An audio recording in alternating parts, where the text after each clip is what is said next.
warahmatullahi wabarakatuh. This is Najwa Hussaini with Azadi News. Monsoon expected to enter Burma starting June 2. Burma sends political prisoners to insane jail.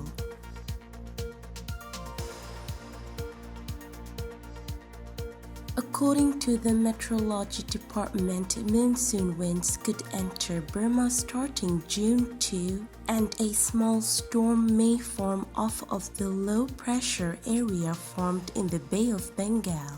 The announcement says that the winds could enter and affect all over Burma from June 2 to 5, with strong to moderate winds on the seas of the Indian Ocean and the Bay of Bengal. But Deputy Director General Ulatu says that the storm will not enter anytime early June. This is a prediction for June. The whole country will experience monsoon winds, and as for the storm possibly forming of the low pressure, it could happen anytime in the month, but it is not possible in early June. There will be other predictions, 3 to be exact, within the month, he said. Kachin State is likely to see more rainfall than normal, with Lower Sagaing region, Mandalay region, and Magway region to see less than usual amount of rainfall.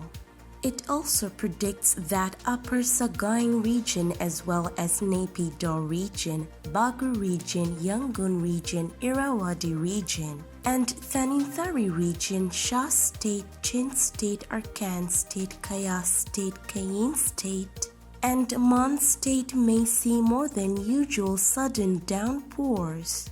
Sudden and frequent downpours are expected to occur for around 21 to 26 days in Bagu, Yangon, Irrawaddy, Thaninthari, Kachin, Southern Shah, Arkan, Kayin, and Mon states and regions.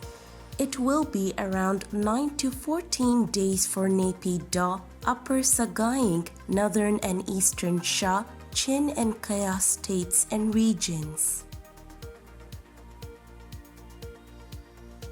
For 134 years, insane prison has stood as a monument to brutality. Since the February 1st coup, journalists, elected leaders, and pro-democracy protesters have been held in the aging facility. The prison was already packed, its population more than double its 5,000-person capacity. Recent prisoners include 2 American journalists and an Australian economic advisor. Hundreds of pro-democracy protesters have also been crammed in, some with fresh gunshot wounds.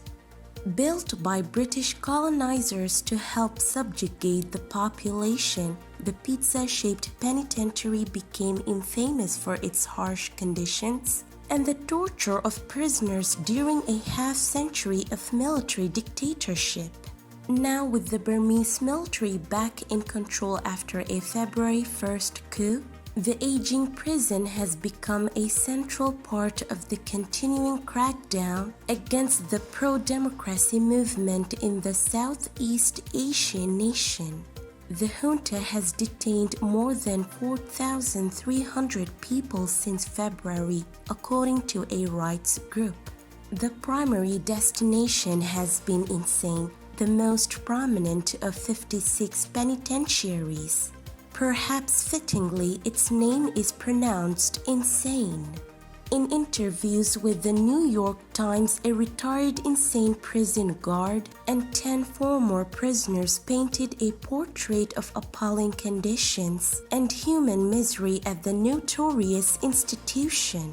Many say they fear that a new generation of political prisoners will be forced to endure the same horrific treatment if the military is allowed to remain in charge.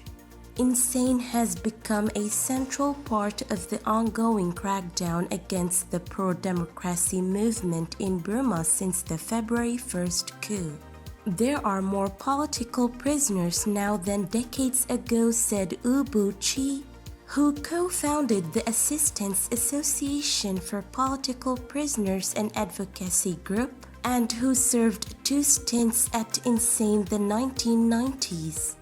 If we cannot remove the military and restore democracy, these political prisoners will suffer like I did. During the first period of military rule from 1962 to 2011, the penal system often held thousands of political prisoners at a time.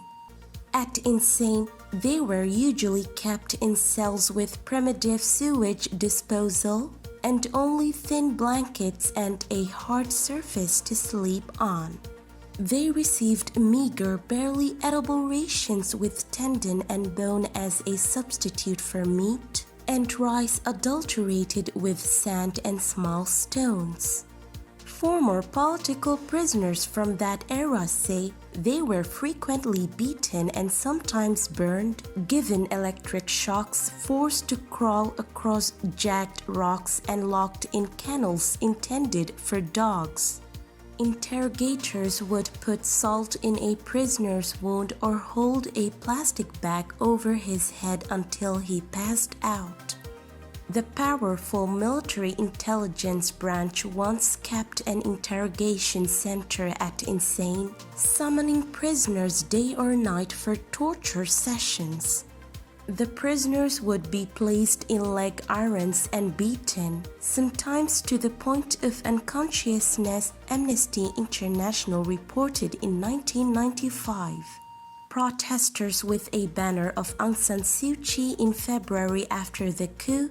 Ms. Aung San Suu Kyi spent time at Insane in 2003 and 2009, and when she headed the civilian government, conditions at the prison gradually improved. Daw Aung San Suu Kyi, Burma's de facto civilian leader who was detained in the coup, spent time at Insane in 2003 and 2009. U Win Tin, a journalist and the co-founder of Ms. Aung San Suu Kyi's National League Democracy Party, was there for 19 years before he was released in 2008. He died in 2014. Both were imprisoned for their opposition to military rule. This is today's news. To get more updates about Rohingya, subscribe to our YouTube channel and hit the notification bell. Visit our website azaditvnews.com and follow our social media accounts. Wassalamu alaikum wa rahmatullahi wa barakatuh.